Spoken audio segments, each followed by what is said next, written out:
Emily's day had started like any other. She had been juggling her responsibilities working full-time as a project coordinator at a small nonprofit while chipping away at her master's degree in social work. It was exhausting, but Emily took pride in her independence. Her small apartment, crammed with textbooks and sticky notes, was more than just a place to live. It was a symbol of everything she had built for herself. That weekend, she decided to visit her parents' house. It wasn't an unusual occurrence. Emily often made the hour-long drive to spend time with them. But this visit felt a bit different. Her brother Ryan had called her earlier in the week, casually mentioning that their parents were making some changes at home. "They're redoing a room upstairs," he had said in his usual dismissive tone. "It's for the kids, you know, a playroom." Emily didn't think much of it at the time. Ryan's children, Ava and Jake, were adored by her parents. They were the first grandchildren, after all, and her parents never missed an opportunity to spoil them. Emily loved her niece and nephew too, but she couldn't help but notice how the dynamic in the family had shifted since their arrival. Ryan, who had always been the golden child, was now practically royalty. When Emily arrived at the house that Saturday, the first thing she noticed was how chaotic everything seemed. Boxes were stacked near the front door, and the living room looked like it had been rearranged. Her mother, Linda, was in the kitchen, humming to herself while wiping down the counters. "Hey, Mom," Emily greeted her, dropping her bag on the floor. "Oh, hi, sweetheart," Linda replied, glancing up briefly before returning to her cleaning. "You're just in time. Ryan and Sarah are bringing the kids over soon." Emily nodded, though something about her mother's tone felt off. It wasn't until she went upstairs to her old bedroom that the weight of Ryan's casual comment finally hit her. The door to her room was open, but the room itself was unrecognizable. On were the familiar shelves lined with books and trinkets. The bed she used to sleep in had been replaced with a toddler-sized futon, and the walls were now painted a soft pastel blue. "Mom?" Emily called out, her voice trembling slightly as she stood frozen in the doorway. Linda appeared at the bottom of the staircase. "What's wrong?" she asked, her expression innocent. Emily turned to face her. "What happened to my room?" Linda hesitated. "Oh, that. Well, we decided to turn it into a playroom for the kids. You know how much they love coming over." Emily's stomach dropped. "But where are my things? My books, my journals, my everything?" Her mother waved a hand dismissively. "Don't worry, we took care of it. Most of it was just old stuff you didn't need anymore. We donated some things to Goodwill, and the rest, well, we had to make space." Emily felt a lump rise in her throat. "You got rid of my things? Without even asking me?" Linda's tone grew defensive. "Emily, you haven't lived here in years. It's not like you need that stuff. Besides, it's for the kids. Don't you want them to have a nice space to play?" Emily's mind raced. She thought about the box of old photos she had kept under her bed, the journals she had written in during her teenage years, the quilt her grandmother had made for her 18th birthday. All of it was gone, erased without a second thought. "I can't believe this," Emily said, her voice shaking. "Those things were important to me. You had no right to just throw them away." Linda sighed, exasperated. "Emily, you're being dramatic. It's just stuff. Honestly, I don't understand why you're so upset. You're an adult now, you don't need to hold on to every little thing from your childhood." Emily felt a surge of anger and disbelief. "It's not just stuff, Mom. It's my life, my memories. How could you not see that?" Her father, Greg, chose that moment to appear in the hallway. "What's going on here?" he asked, his voice gruff. "Emily's upset about the playroom," Linda explained, rolling her eyes. "She thinks we should have asked her before getting rid of her old things." Greg shrugged. "Well, you don't live here anymore, kiddo. We needed the space. It's not a big deal." But it was a big deal to Emily. It was more than just the loss of her belongings. It was the realization that she had been pushed aside, her needs and feelings dismissed in favor of Ryan and his family. She looked at her parents, searching their faces for any sign of remorse, but there was none. They truly didn't understand why she was upset, and that hurt more than anything. I can't do this, Emily said finally, grabbing her bag and heading for the door. I need some air. She drove aimlessly for a while, her mind a whirlwind of emotions. Anger, sadness, betrayal, they all swirled together, making it hard to think straight. She pulled into a parking lot and sat in her car, staring at the steering wheel. How could they have done this? Didn't they care about her at all? The more she thought about it, the more the pieces started to fall into place. Her parents had always favored Ryan, but she had never wanted to believe it. Now, it was impossible to ignore. By the time she returned to her apartment that evening, Emily felt drained. She knew she couldn't let this go, but she wasn't sure what to do next. All she knew was that something had to change. Emily couldn't shake the hollow feeling that had settled in her chest. The following week felt like an endless cycle of going through the motions: work, school, sleep, while her thoughts remained stuck on her parents' betrayal. It wasn't just the loss of her belongings that gnawed at her, though that alone was bad enough. It was the principle of it all. How could they dismiss her feelings so easily, as if she didn't matter? By the time Friday rolled around, Emily decided to confront the issue head-on.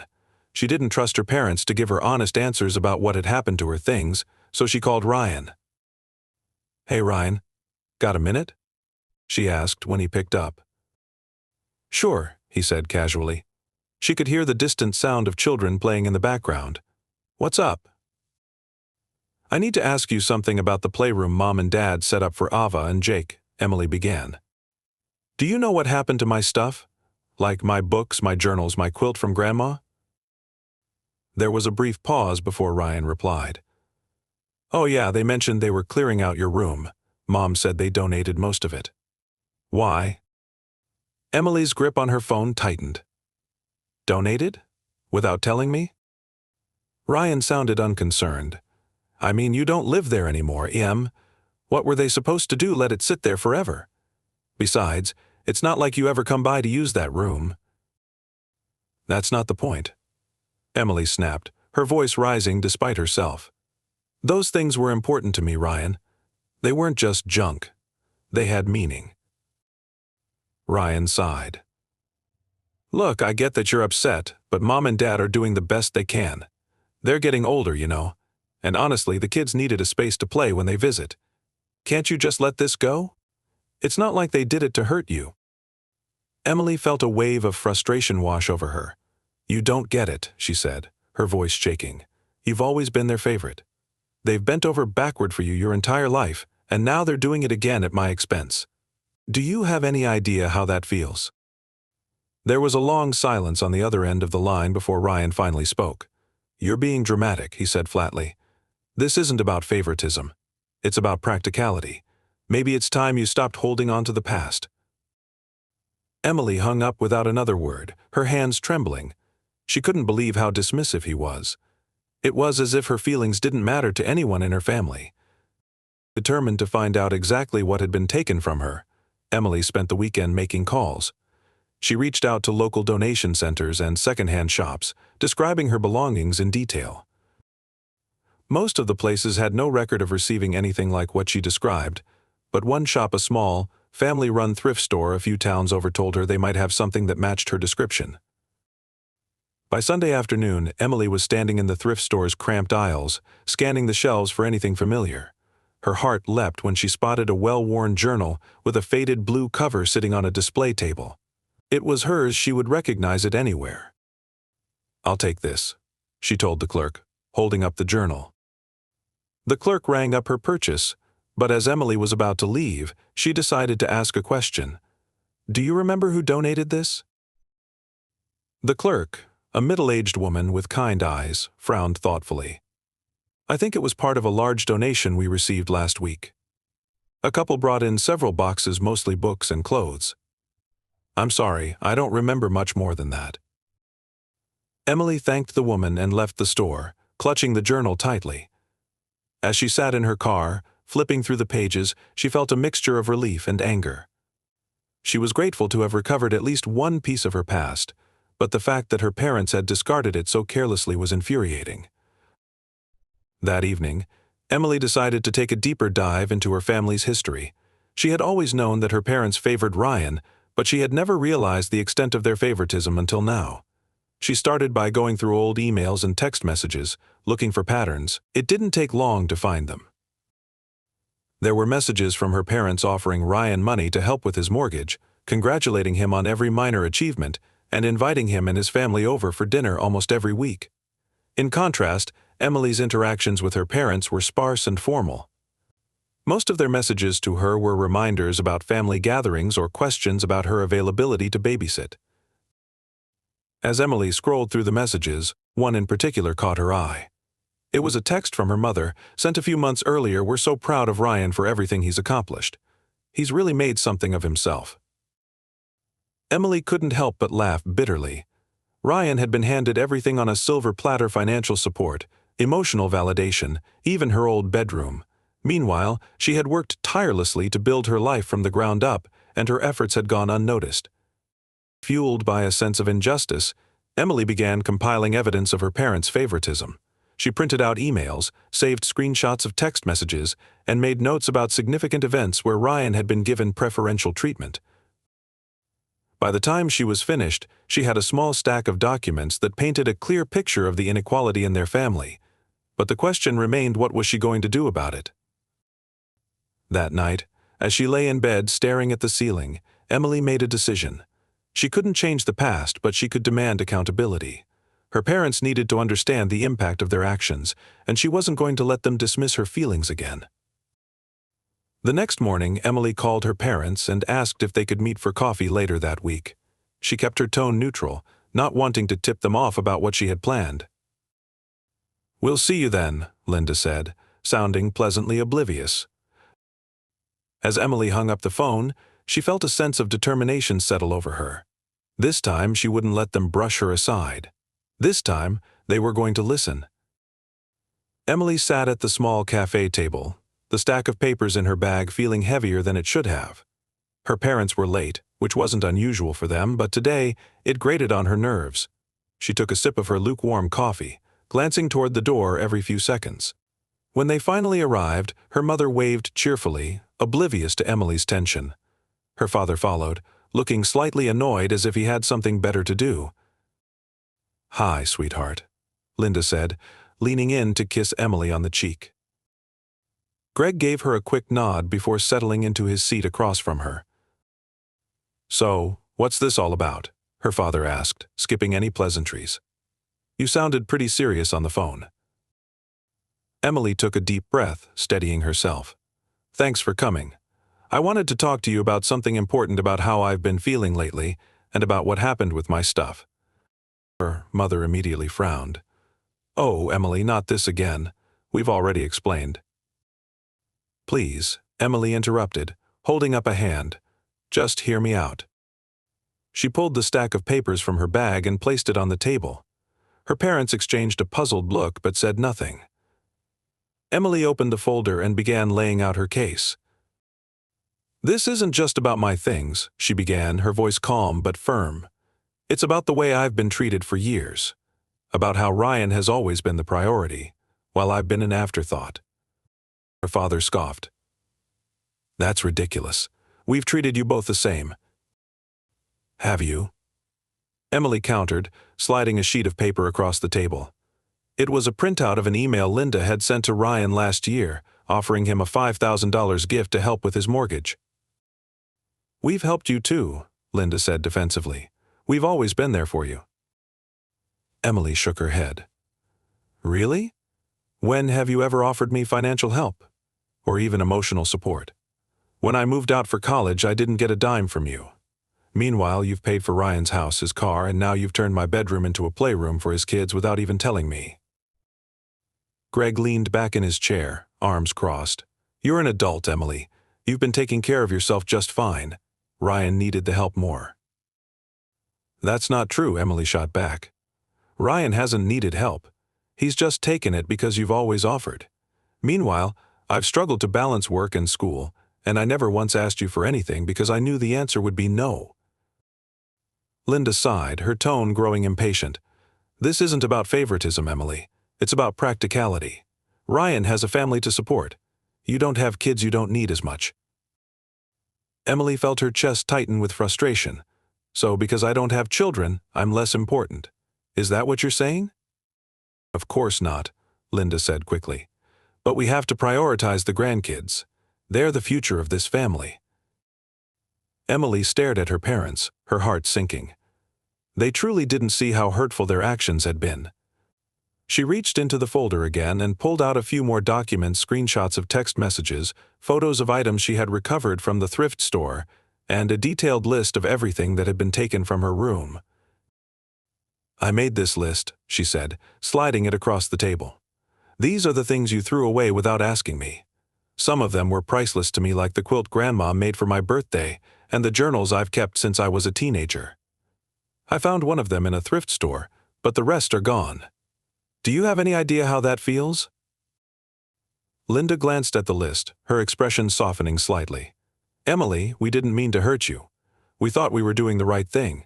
You never said you wanted to keep any of that stuff. You never gave me the chance to, Emily replied. You decided for me that my things didn't matter. Just like you've decided for years that my needs don't matter as much as Ryan's. Greg sighed, rubbing his temples. Okay, let's say we made a mistake. What do you want us to do about it now? Emily hesitated. She had spent hours thinking about this exact question, trying to decide what outcome would feel fair. She knew she couldn't get her belongings back, and she couldn't change the past. But she could demand accountability. I want two things, she said finally. First, I want you to acknowledge what you did wrong. No excuses, no justifications, just own up to it. And second, I want you to reimburse me for the value of the things you threw away. I've estimated it at around $3,000, but I'd be willing to settle for less if you're willing to meet me halfway. Her parents stared at her in stunned silence. Linda looked as though she might cry, while Greg's expression hardened. $3,000? He repeated incredulously. Are you serious? You expect us to pay you for things you weren't even using? Yes, Emily said firmly. Because those things belong to me. You had no right to get rid of them without my permission. If I'd done the same to your things, you'd be furious. Linda reached for Greg's hand, her voice trembling. Greg, maybe we should consider it. She's clearly upset. No, Greg interrupted. This is ridiculous. She's acting like we did this to hurt her on purpose. We've done nothing but support her. Emily felt her anger flare. Support me? You've ignored me for years while bending over backward for Ryan. Don't act like this is about one incident. This is about a pattern, a lifetime of being treated like I don't matter. Her father stood abruptly, throwing his napkin onto the table. I've had enough of this. If you want to be part of this family, you need to stop playing the victim. Linda looked torn, but ultimately she followed her husband out of the cafe without another word. Emily watched them go, her heart pounding. She had known this conversation would be difficult, but she hadn't expected it to end like this. As she gathered her papers and left the cafe, Emily felt a mixture of emotions: anger, sadness, and a strange sense of relief. For the first time, she had stood up for herself, even if her parents refused to listen. Back at her apartment, Emily began drafting a letter to her parents, outlining everything she had said at the cafe and reiterating her requests. She knew it was a long shot, but she wanted to give them one more chance to make things right before taking further action. When she finished the letter, she sent it via certified mail, ensuring that it would be delivered directly to their hands. Then she waited. Days turned into weeks, and there was no response. Emily's resolve hardened. If her parents wouldn't acknowledge their wrongdoing, she would have to take the next step, filing a claim in small claims court. As daunting as the prospect was, Emily felt a renewed sense of strength. For the first time in her life, she was fighting for herself, and she wasn't going to back down. The morning of the small claims court hearing dawned cold and gray. Emily stood in front of her bathroom mirror, smoothing the hem of her blazer. Her hands trembled slightly as she adjusted the collar, but her gaze was steady. This was it, the culmination of weeks of preparation, reflection, and emotional turmoil. She hadn't wanted it to come to this. Emily had given her parents every opportunity to make amends, but their silence after her letter had spoken volumes. She couldn't let the matter rest, not after years of being dismissed and overlooked. This wasn't just about the belongings they had thrown away. It was about standing up for her worth.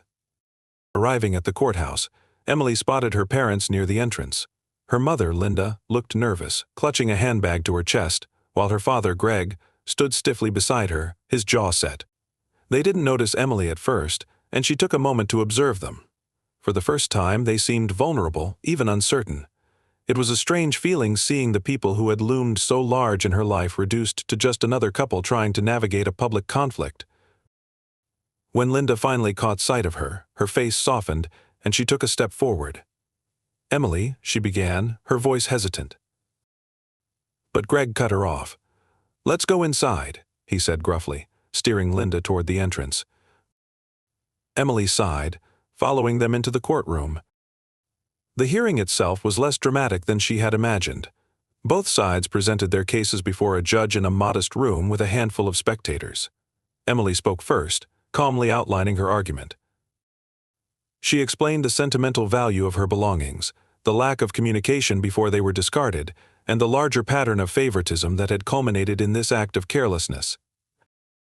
She had rehearsed her speech dozens of times, but her voice still wavered as she recounted the pain of finding her journal in a thrift store. "It wasn't just about the objects themselves," she said, glancing at the judge. "It was about what they represented: my memories, my sense of identity. My parents didn't just throw away my things. They threw away a piece of me." When it was Greg's turn to speak, his tone was defensive. "Your Honor," he began, "we never intended to hurt Emily. We were trying to make better use of the space in our home. She moved out years ago and left her things behind without any instructions. We assumed she didn't want them." The judge raised an eyebrow. "Did you contact her before discarding the items?" Greg hesitated. "No, but we didn't think it was necessary. She's an adult now. She has her own life." Linda interjected softly, her voice trembling. "If we'd known how much it meant to her, we never would have done it. We just didn't realize." The judge nodded, making notes. "I understand. Miss Taylor, do you have a valuation for the items you're claiming?" Emily handed over the documents she had prepared, listing the estimated value of each item. She had been meticulous in her research, cross-referencing prices from online marketplaces and consulting with appraisers when necessary. The judge reviewed the paperwork before turning back to Greg and Linda. "Do you dispute these valuations?" Greg shook his head reluctantly. "No, they seem fair." After a brief deliberation, the judge ruled in Emily's favor. Her parents were ordered to pay her $2,500 in restitution, not the full amount she had requested, but enough to cover the loss of her most valuable belongings. As the judge banged the gavel, signaling the end of the hearing, Emily felt a mixture of relief and sadness. She had won, but the victory felt hollow. This wasn't the outcome she had wanted. She didn't care about the money. She had wanted her parents to understand her pain, to acknowledge her worth. Outside the courthouse, Linda approached her cautiously. "Emily," she said, her voice thick with emotion. "I'm so sorry. I had no idea." Greg stood a few feet away, arms crossed, his expression unreadable. Emily met her mother's gaze, searching for sincerity. "You had every opportunity to make this right before it got to this point," she said quietly. "I gave you a chance to talk to me, to listen to me. You didn't." Linda wiped at her eyes. "We made a mistake. We've made so many mistakes. I hope someday you can forgive us." Emily nodded slowly. "I don't know if I can. Not yet. But I appreciate you saying that." Greg cleared his throat. "Come on, Linda," he said, his tone brusque. "Let's go." As her parents walked away, Emily felt a strange sense of closure. She had finally confronted the imbalance in their relationship, and while it hadn't repaired the damage, it had given her the strength to move forward. In the weeks that followed, Emily focused on rebuilding her sense of self. She threw herself into her studies, finding solace in the structure and purpose they provided. She also started therapy, determined to untangle the complex web of emotions her family had left her with. One evening, she received an unexpected package in the mail. Inside was a small box filled with items her mother had managed to salvage: photos, a necklace Emily had forgotten she owned, and a note in Linda's handwriting: "I'm sorry for everything. I hope this is a start." Emily held the note in her hands, her heart aching. It wasn't enough to erase the years of hurt, but it was a beginning. She placed the box on her desk, deciding to let it be a symbol of both her pain and her resilience. Months later, as she graduated with her master's degree, Emily stood on the stage, looking out at the audience. Her parents weren't there, she hadn't invited them, but she felt at peace. She had learned to value herself, even when others didn't, and that was a lesson no one could take away from her.